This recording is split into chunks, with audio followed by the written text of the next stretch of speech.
Bueno, a saludar para que quede grabado. Buenos días a esta nueva clase de Teoría de la Seguridad Pública y Ciudadana de la licenciatura en Seguridad Pública y Ciudadana de la UEGR.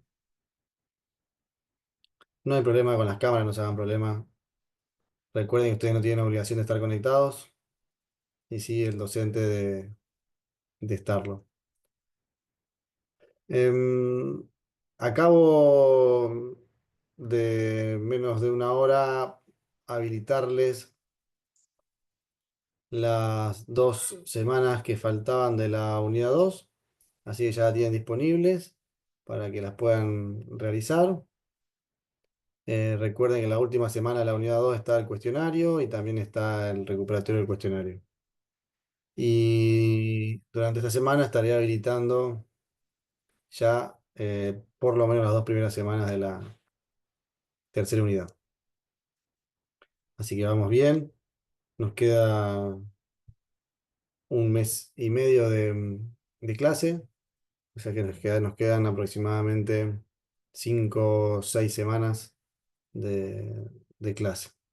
Recuerden que las tareas, las actividades y los cuestionarios están todos abiertos hasta el último día de cursado para que ustedes puedan hacerlo. Igual, por las dudas, verifíquenlo, porque por ahí a veces puede ser que me haya confundido y no haya puesto la fecha esa. Como ha pasado en alguna de las primeras semanas que me han escrito por privado y tuve que modificar la fecha de finalización o de inicio de algunas actividades.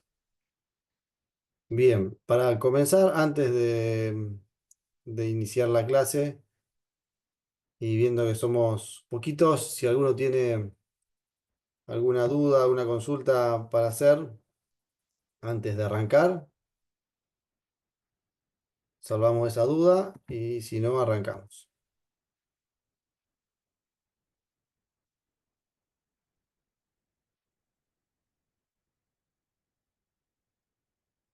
No tienen dudas. Buenísimo. Bien, hasta ahora, hasta la fecha hoy nosotros empezaríamos la semana 8 de acuerdo al cronograma que está en plataforma. Y ustedes en esa semana 8 estarían pudiendo acceder al material de seguridad y defensa en Chile, de Garay Vera Cristian, que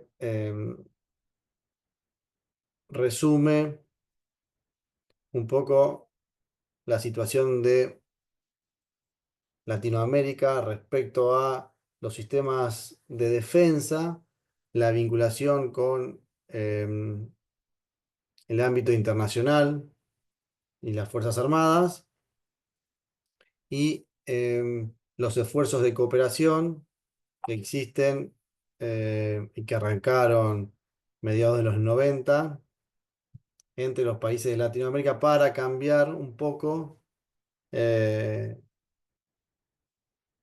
la función y la visión que se tenía hasta ese momento de, del motivo y la razón de ser de las Fuerzas Armadas.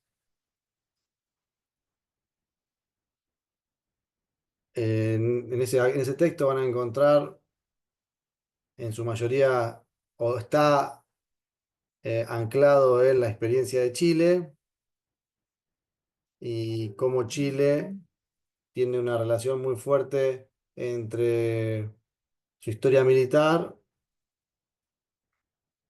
la dificultad de tener una administración civil de la defensa y cómo todo el aparato militar tenía una fuerte incidencia en la gestión de las oficinas relacionadas con la defensa e inclusive de las agencias de seguridad, que como sabemos Chile, y si no saben lo estamos aprendiendo ahora, es un país unitario y tenía en ese momento cuando se escribe este texto una única fuerza policial y actualmente tiene dos fuerzas, que es la de Carabineros y la Policía de Investigaciones, que ambas tienen facultades de seguridad. Si bien la Policía de Investigaciones o la PDI tiene una orientación más a la investigación criminal, no dejan de tener personas que colaboran con ellos y que tienen funciones de seguridad.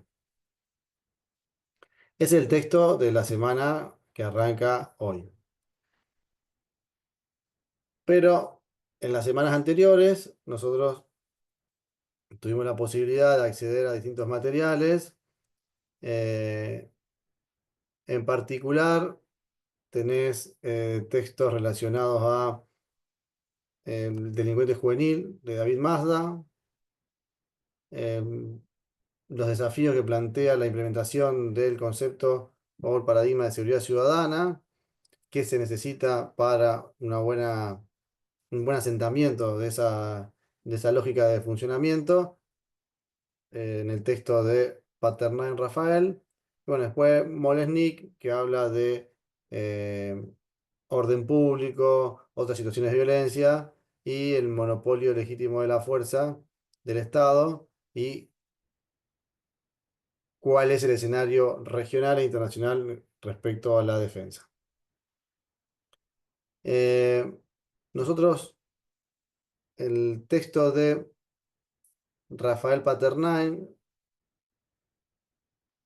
eh, es interesante porque me gustaría empezar a hablar a- con una apreciación que hace él respecto a los sistemas de seguridad que comenzaron a evolucionar desde la época del 70 en Latinoamérica y eh, hace una apreciación respecto a eso. ¿Alguno de ustedes tuvo la oportunidad de leer el material?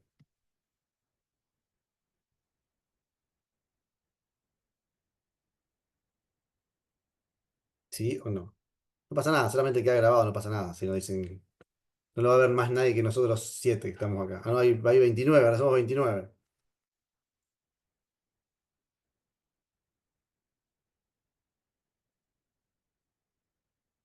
Nadie pudo leerlo. Bien. Rafael Paternal en el texto eh, establece que evidentemente se ha producido una evolución o un proceso de cambio, porque cuando uno empieza a leer, eh, se termina preguntando si en realidad hubo una evolución en, en los efectos o resultados de las políticas de seguridad. Se pregunta, o él establece que hubo efectivamente cambios o modificaciones en lo que se entiende y se comprende por las necesidades que tiene una determinada población en un determinado territorio para sentirse seguros y para que efectivamente haya seguridad. Y hace un recorrido explicando muy claramente qué se entendía por seguridad, cuáles eran los aparatos del Estado que tenían la responsabilidad o cargaban sobre sus espaldas la tarea asignada por el Estado y reconocida por la sociedad de generar las acciones necesarias para neutralizar o prevenir todas esas acciones que generaban riesgos, peligros o amenazas.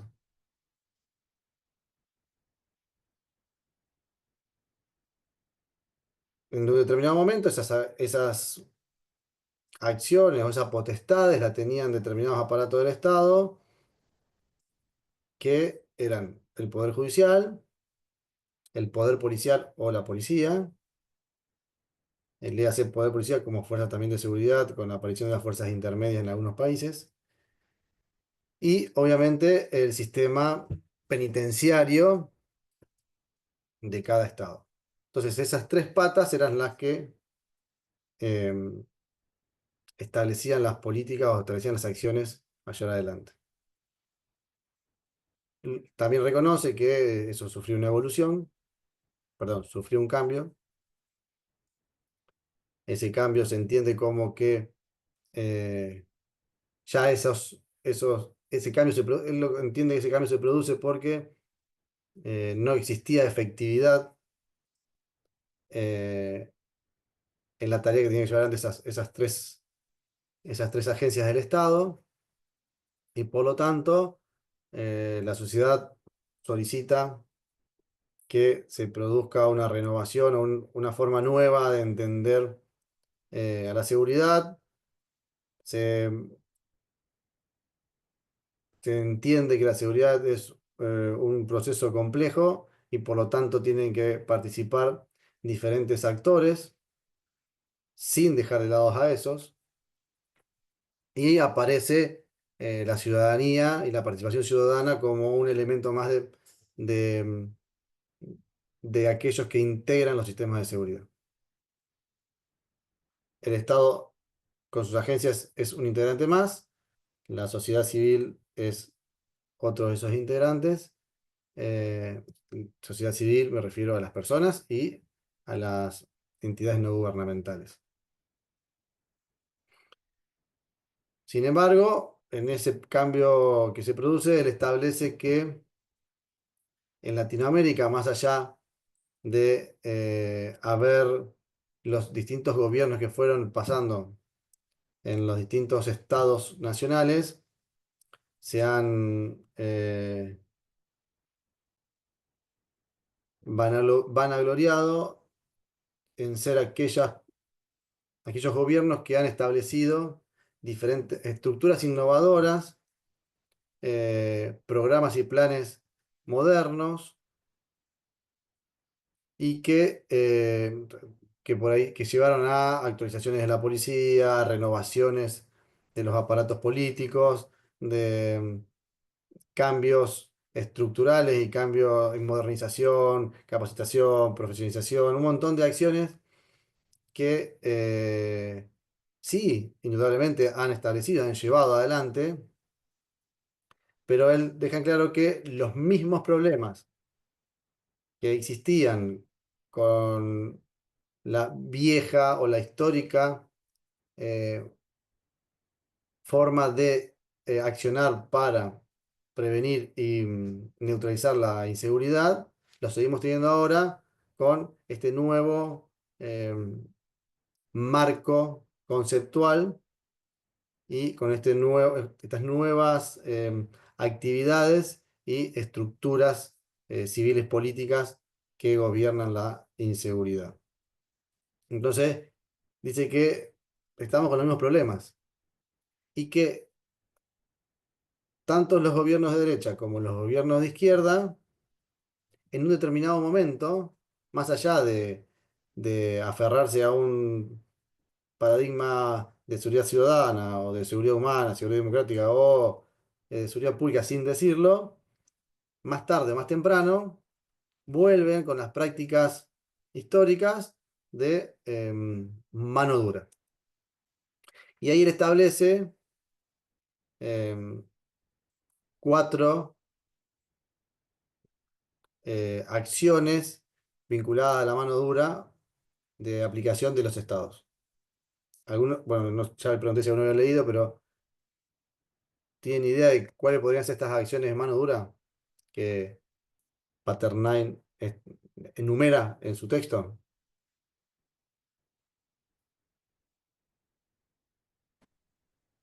Endurecimiento de penas puede ser. Bien, endurecimiento de pena. Nosotros, en Argentina, eh, ¿dónde podemos visualizar eso? Hubo un momento en Argentina, un momento social de convulsión, un momento de dificultades económicas para la sociedad, un momento de crisis política, donde hubo un fenómeno delictual hubo dos fenómenos delictuales que tomaron auge y se empezaron a reproducir. Y hubo uno en particular con un resultado muy negativo, donde nosotros que solo podemos hoy utilizarlo para observar este cambio en la aplicación de mano dura relacionado a las penas. ¿Se acuerdan? Bajar la imputabilidad, profe. Bajar la edad de imputabilidad. Sí. de los Sí, sí, menores. sí, sí, eso es una. Eso es una. Muy bien. Pero vos me hablaste antes de incremento de penas, que es otra. Entonces, relacionado al incremento de penas, hubo una situación que la ley lleva el nombre de esa persona que padeció un tipo de delito que se dio en un determinado momento en Argentina y ese delito tuvo un resultado negativo y en base a eso, o como consecuencia de eso, Los como, secuestros, profesor, perdón, bien, los secuestros, ¿de qué clase? ¿Secuestros? extorsivos. Secuestros extorsivos. O sea, ¿de qué caso estoy hablando? ¿Se acuerdan de qué caso estoy hablando o qué caso puedo estar hablando? El caso Bloomberg. El caso Bloomberg fue un caso enigmático en Argentina donde termina con la muerte del hijo y el padre genera toda una movida, que obviamente eso estaba apoyado en un montón de situaciones anteriores y termina con el endurecimiento de penas. Se endurecen un montón de penas, se crean tipos penales nuevos y se endurecen otros tipos penales. Entonces nosotros en Argentina eso lo vemos muy bien. Eh, el tema de la baja de la edad de imputabilidad. Nosotros todavía, ¿qué edades manejamos en Argentina?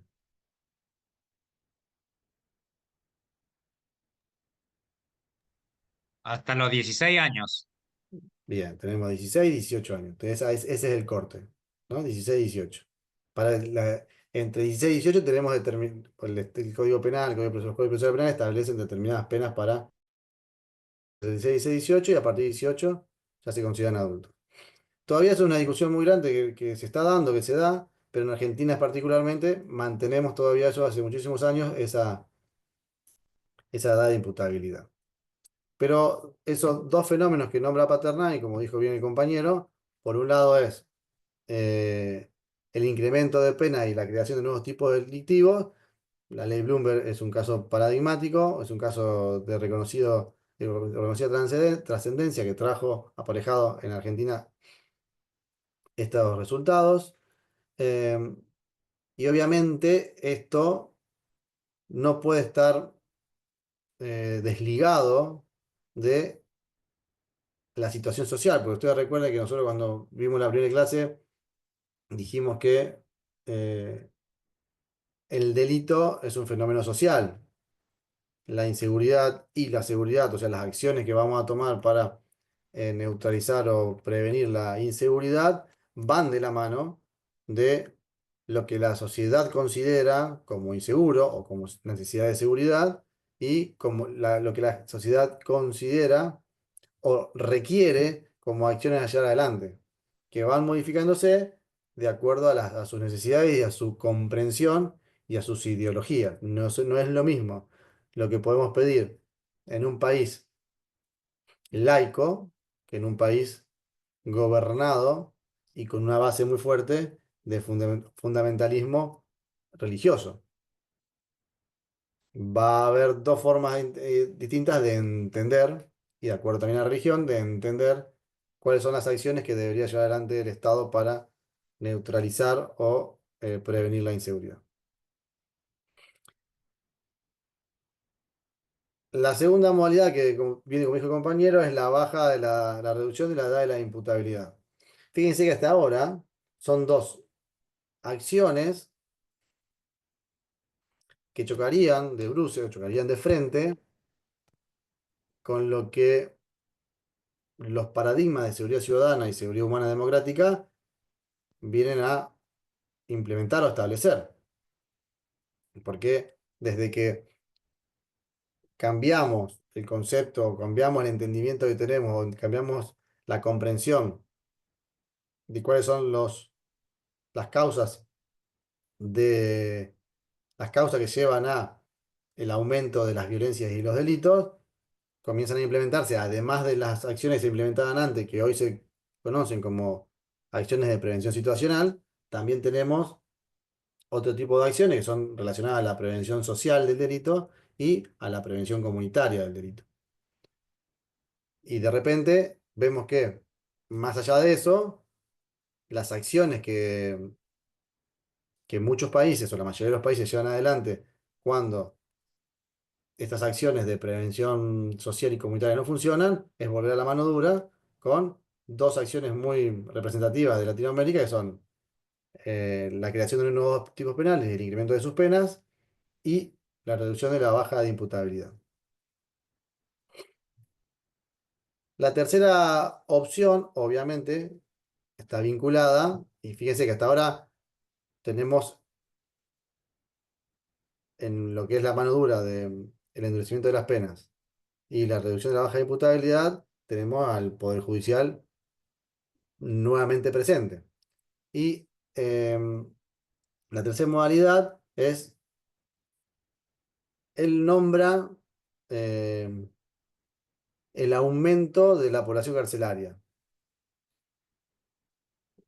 estableciendo que el eslogan que utilizan los estados es, al tener más personas encerradas y por más tiempo, neutralizamos el funcionamiento del delito.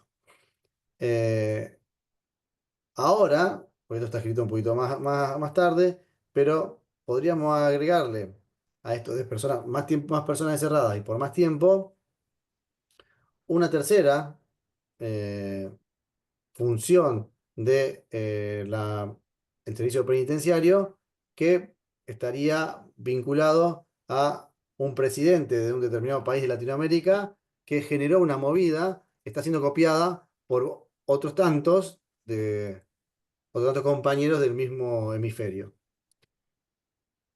¿Se dan cuenta de quién estoy hablando y de qué estoy hablando? Nayib Bukele, de El Salvador. Oh, ¿y qué hizo Nayib Bukele aparte de aumentar la cantidad y tenerlo más tiempo adentro? Fue contra los grupos, por ejemplo, las Mara, Salvatrucha, todas las... no me sale ahora, estoy medio apurado y diciendo, pero bueno, contra esas Bien, bandas. bien, bien. Él, uno de los pilares de su accionar o los pilares de su gobierno fue ir contra las maras, pero estamos hablando ahora de lo que Rafael establecía y qué podríamos sumarle en relación a personas, más personas encerradas por más tiempo. Nayib Bukele le agregó un pasito más que obviamente Rafael en ese momento no lo tuvo en cuenta porque no lo escribió hace muchos años al texto. Pero ¿qué más hizo Nayib Bukele? Que si vemos ahora en Argentina, Santa Fe también lo está haciendo. ¿Qué le agregan a eso? Que tienen que trabajar dentro de la cárcel. Bien, eso es una acción vinculada a lo que te estoy diciendo. Construir más cárceles, ¿puede ser? Ya lo dijimos, para Ah, tener más gente encerrada necesitamos más cárceles. ¿Qué más hizo? ¿Qué más están haciendo ahora Nayib Bukele y algunos países tomándose de esa experiencia?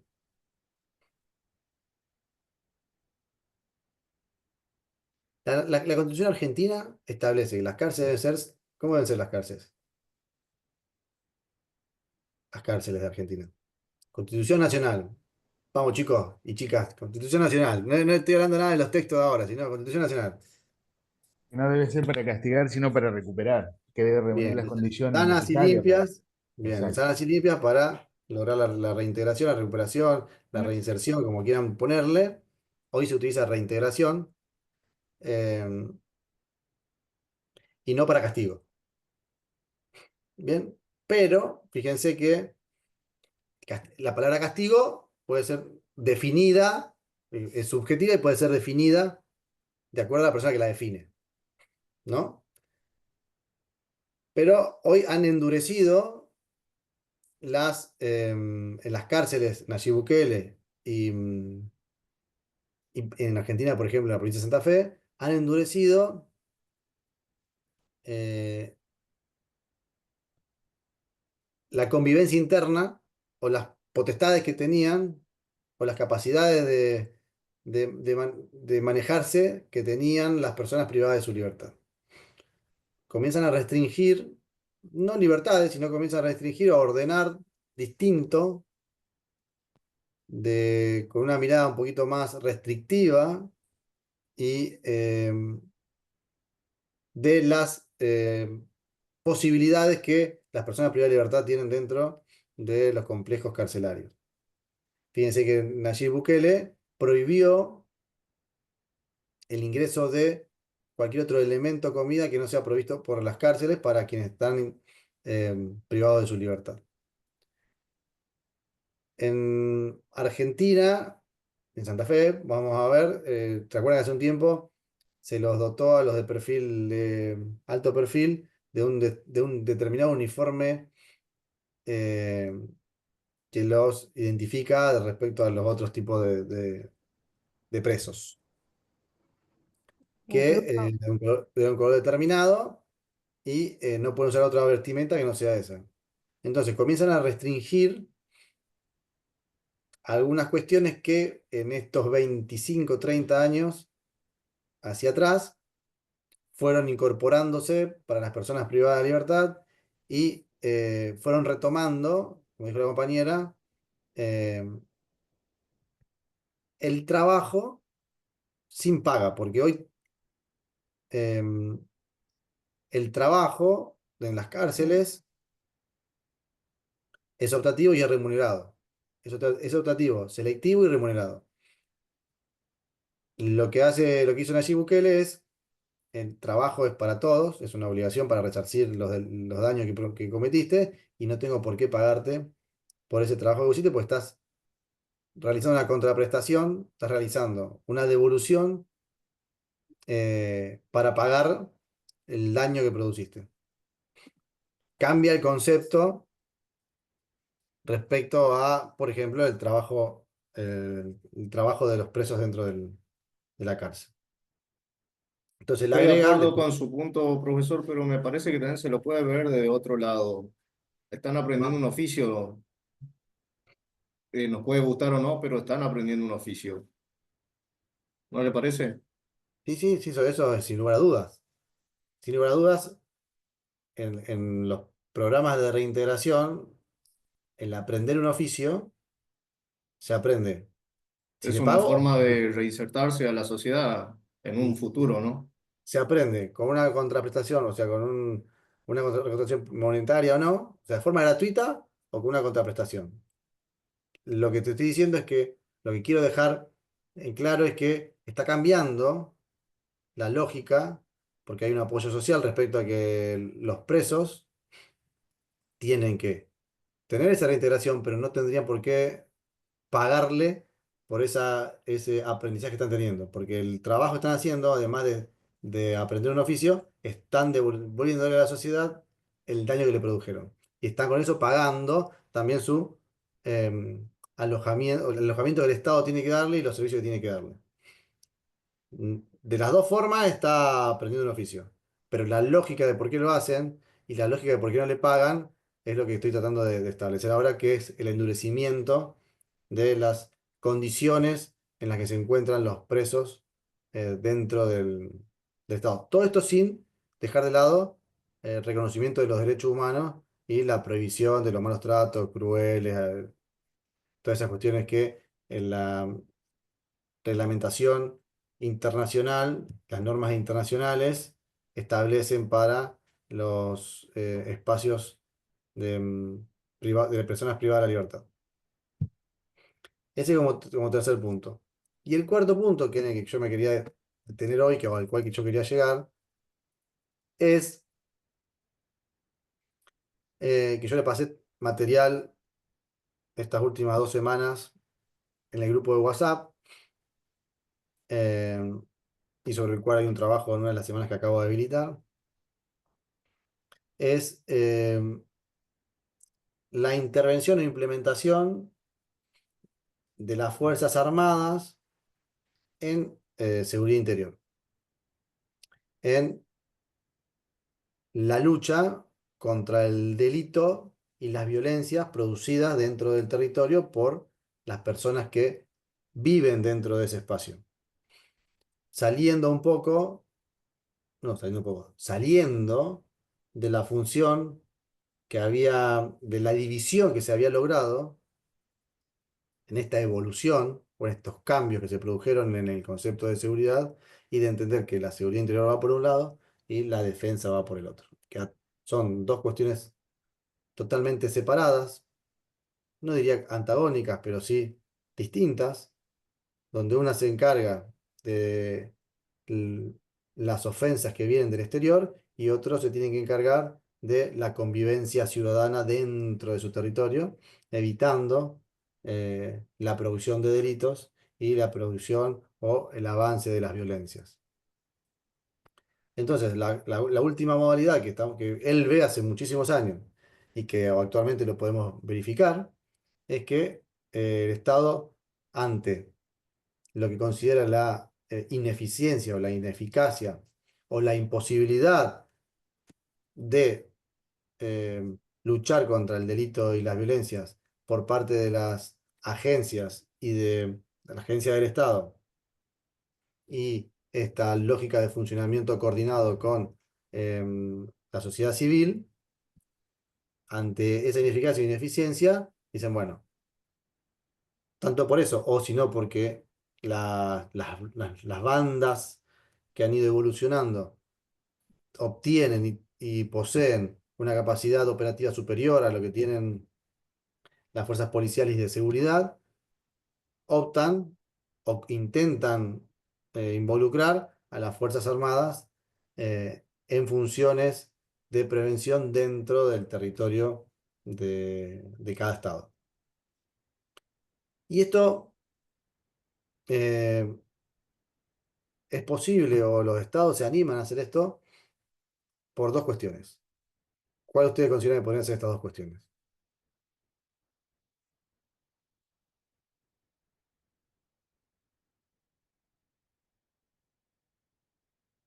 Otro silencio incómodo. 48 personas. ¿Puede volver a preguntar, profesor? No entendí. No entendí. Bueno, vamos a volver a preguntar. Así toman un tiempito y respiran y buscan la información. Em, los estados han, eh, al verse vistos superados por las bandas criminales o al ver o al entender que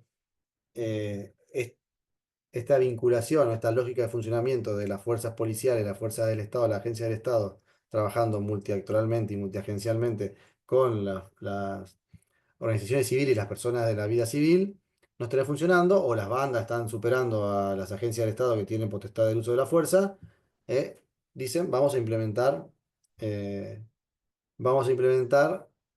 vamos a darle potestades a las Fuerzas Armadas, algo que se había logrado dividir, para que trabajen en seguridad interior, que hagan prevención. Cuando hablo de prevención me refiero al móvil de la Fuerza Armada, vamos a poner Fuerza Aérea, recorriendo, identificando gente, parando y arrestando gente, e interviniendo en hechos, por ejemplo, de flagrancia. ¿Por qué los estados? La pregunta es, ¿por qué los estados se animan hoy, 2025, 2024, a eh, tirar hacia la ciudadanía esta idea, o no solamente tirarla, sino ir un poquito más allá y tratar de generar legislación para lograr que las Fuerzas Armadas intervengan en seguridad interior? Hay dos situaciones que, que traen aparejado esta posibilidad, que hoy los estados se animen. Cuando hablo de estados me refiero a los políticos, ¿no? A quienes gobiernan. ¿Cuáles serían estas dos situaciones que permitirían hoy, y no lo hubiesen permitido antes, hubiese sido una locura antes, plantear esto?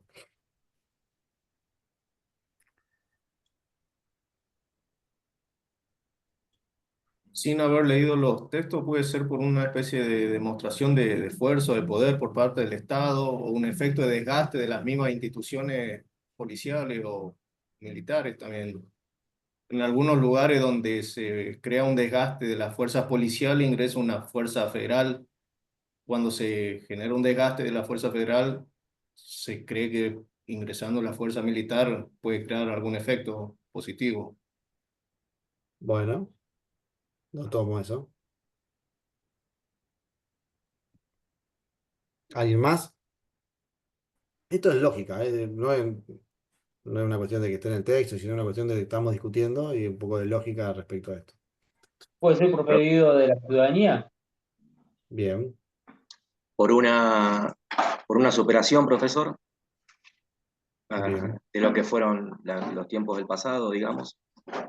A ver, ahí me gustó un poquito, ahí me quedó. Me- Claro, ahondá un poquito yo, más en eso. yo creo que hoy en día la sociedad de alguna forma dejó atrás tanto quizás la ciudadanía y las mismas Fuerzas Armadas, los integrantes han dejado atrás, han olvidado esas cicatrices del pasado, cargar esa cruz, y hay como una especie de, estaba buscando la palabra para decirla, una especie de- me sale perdón, pero no De me quiero referir a eso. reconciliación, de reconciliación. Exacto, esa es la palabra. Y Bien, va por quizás hoy ahí.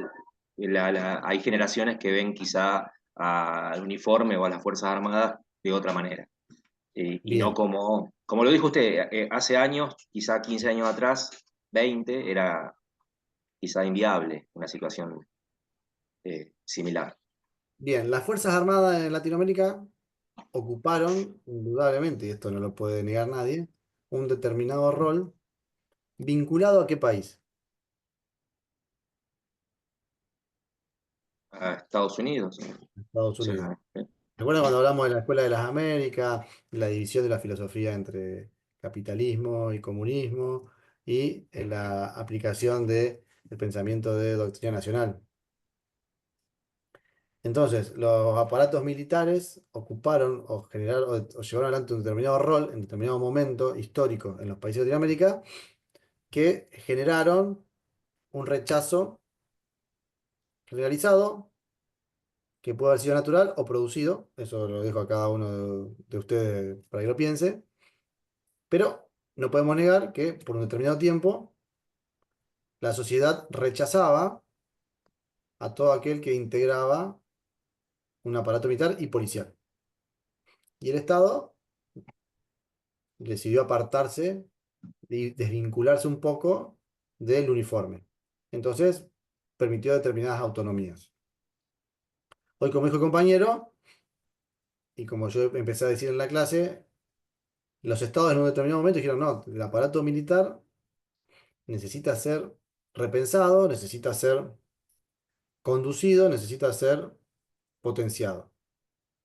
Algunos países lo potenciaron más, otros países lo potenciaron menos. El caso de Argentina, Argentina lo comenzó a potenciar un poquito más tarde que el resto, también producto de esto que estoy diciendo, del el rol que ocupó, que ocuparon las Fuerzas Armadas en la historia argentina.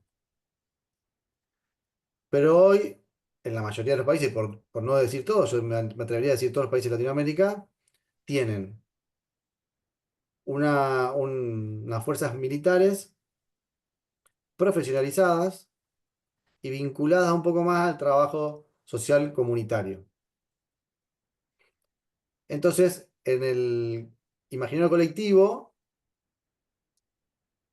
y esto está relacionado a lo que dijo la compañera de que la sociedad lo pide, porque son las dos cosas, que la sociedad lo pida y que, el que lo pida que esté en las condiciones de dar ese. Entonces, la visión que tiene la sociedad de las Fuerzas Armadas hoy es que son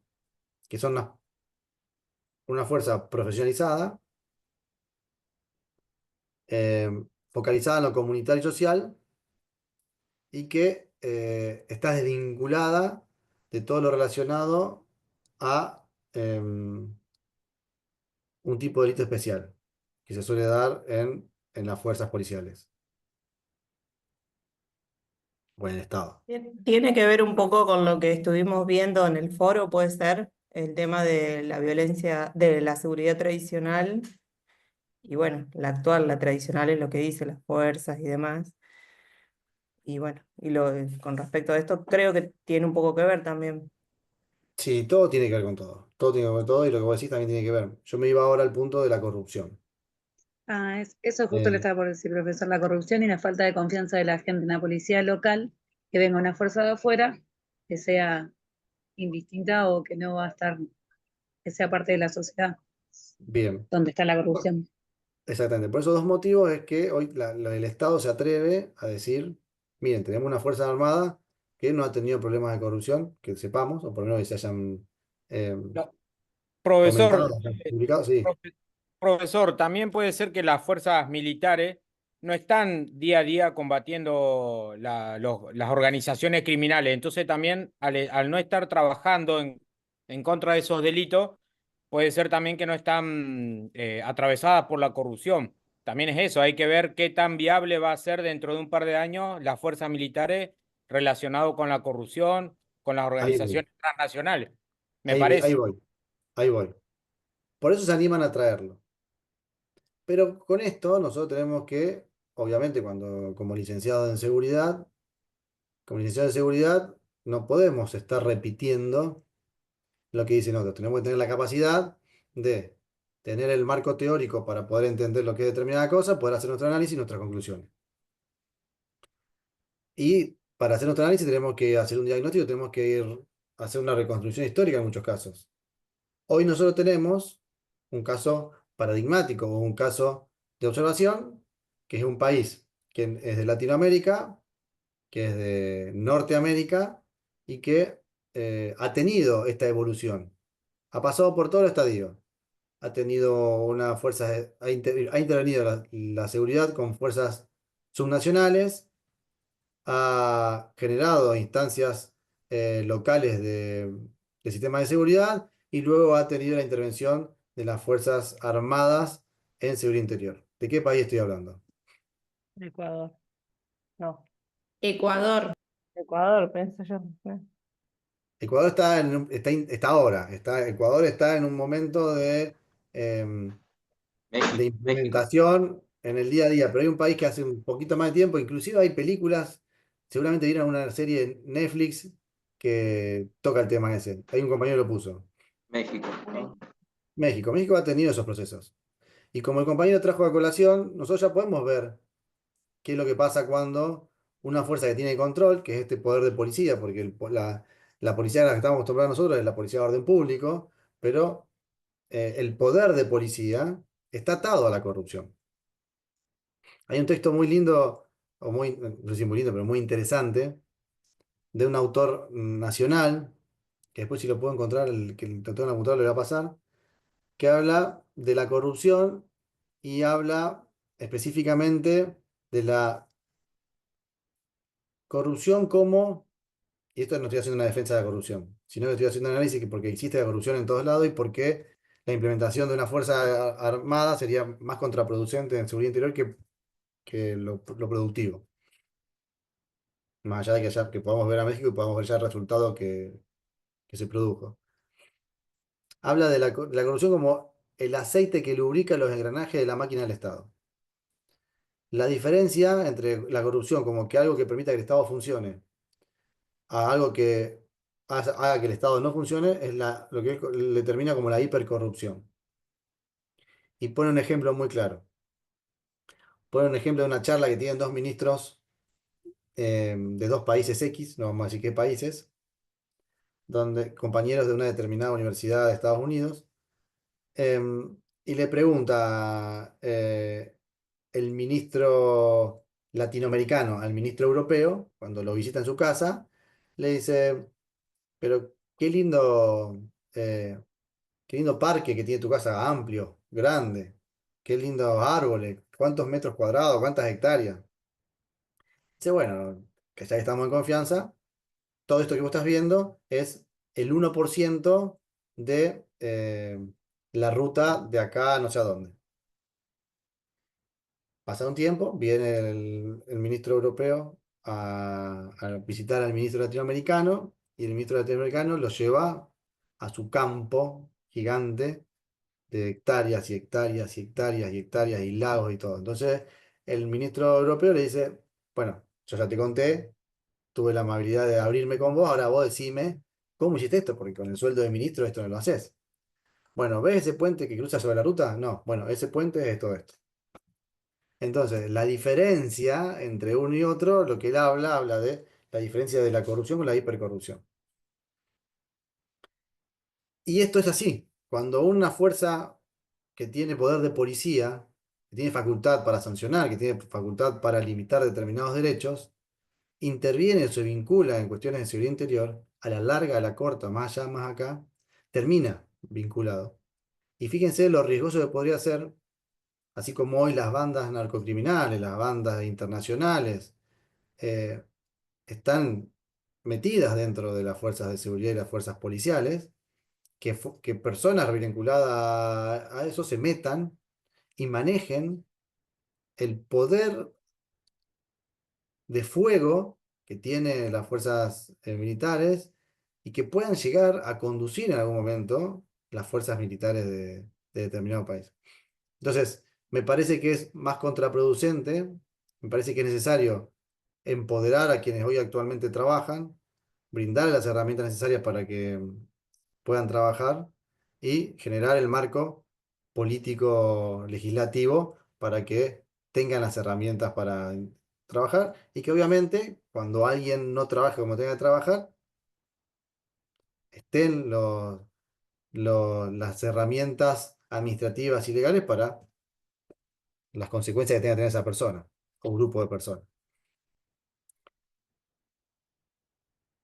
Por eso, ustedes están viendo hoy que en Argentina particularmente fue resistido la intención del presidente Milei de darle herramientas a las Fuerzas Armadas para intervenir en seguridad interior, pero a pesar de eso, em, la Constitución Nacional le dio herramientas al presidente para que pueda, a través de un decreto de necesidad de urgencia, darle, limitadas, no como las querían dar, porque si ustedes ven el proyecto de ley que presentaron en el Senado,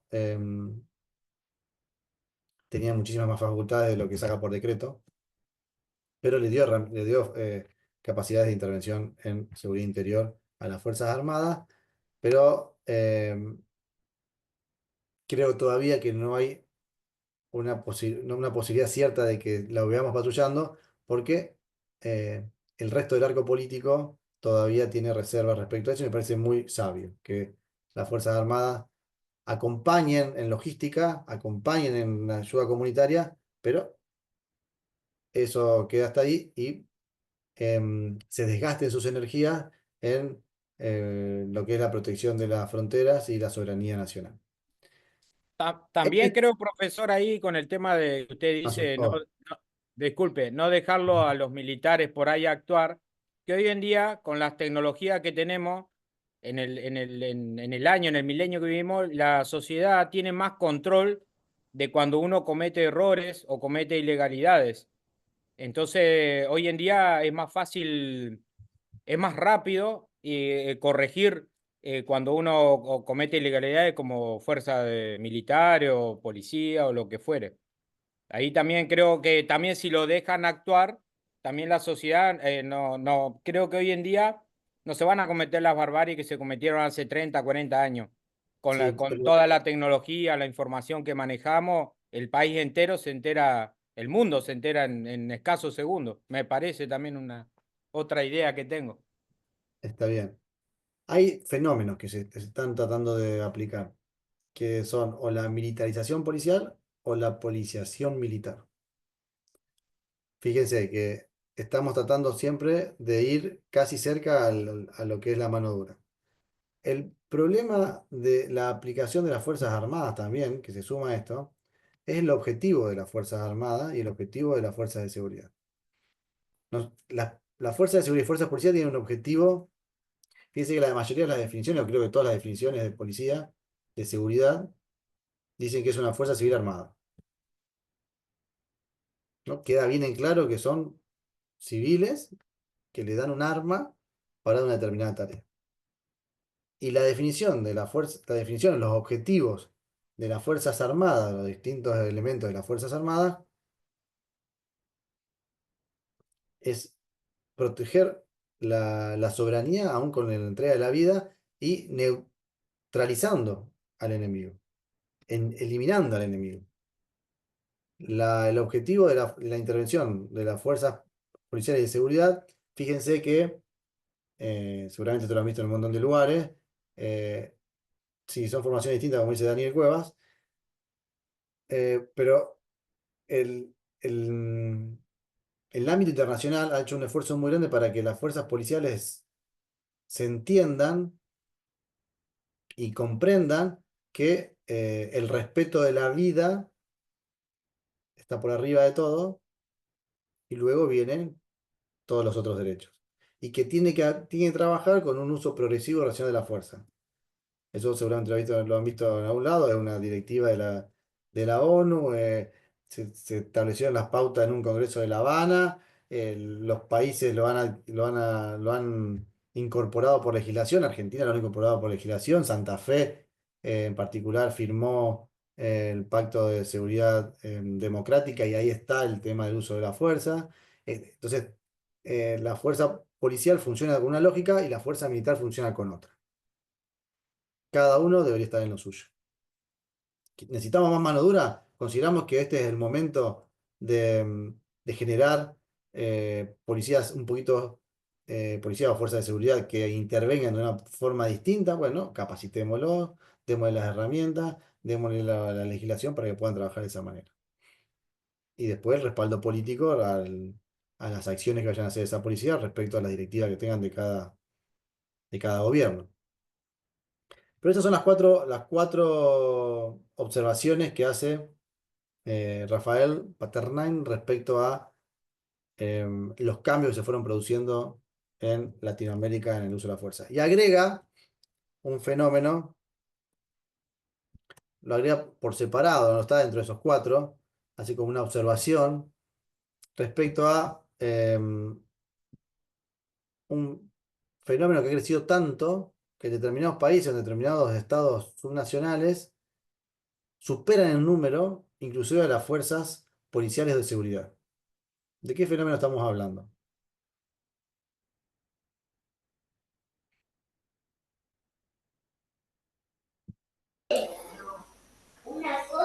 ¿De las policías municipales?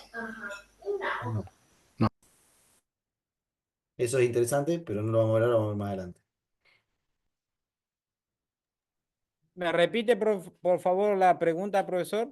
En Latinoamérica, sobre todo en Latinoamérica, más en Latinoamérica que en el resto del mundo, pero sobre todo en Latinoamérica, hay un fenómeno que ha hecho que crezca determinada actividad que inclusive en algunos países o en algunos estados subnacionales superan número a las fuerzas de seguridad policiales.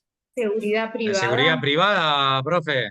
Sí, en seguridad privada. En seguridad privada tenemos más de 300, en Argentina tenemos más o menos más de 300.000 empleados de seguridad privada en todo el país. Es increíble la cantidad. ¿Y esto por qué? ¿Eso por qué?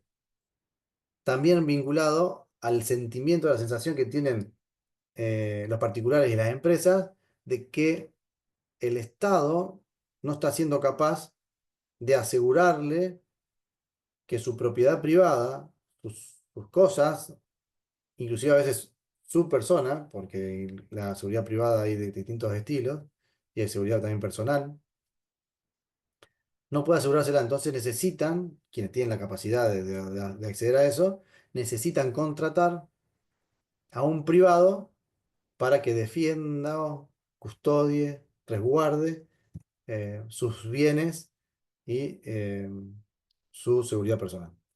Entonces, ese fenómeno se ha visto muchísimo más acá porque en Latinoamérica estamos dentro de los índices mayores de violencias y tenemos en algunos países la tasa de homicidios por arriba de la reconocida como media o como lógica por la comunidad internacional.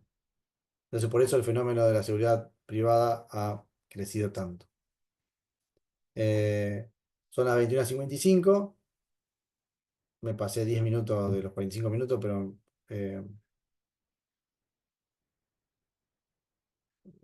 el foro de la semana 8 está mal configurado. El foro de la semana 8. Ya lo vemos. Mientras estoy hablando con ustedes, entro en la página y veo eso. Bueno, son 45 minutos que me pasé 10 minutos de lo que teníamos que estar hablando. Espero que haya podido transmitir lo que necesitaba transmitirles. ¿Tienen alguna consulta con respecto a esto que tratamos hoy, que hablamos hoy? ¿Tienen alguna duda? ¿Quieren opinar algo? ¿Quieren consultar algo? Estamos para eso. Lo que voy a hacer ahora en este momento es parar la grabación.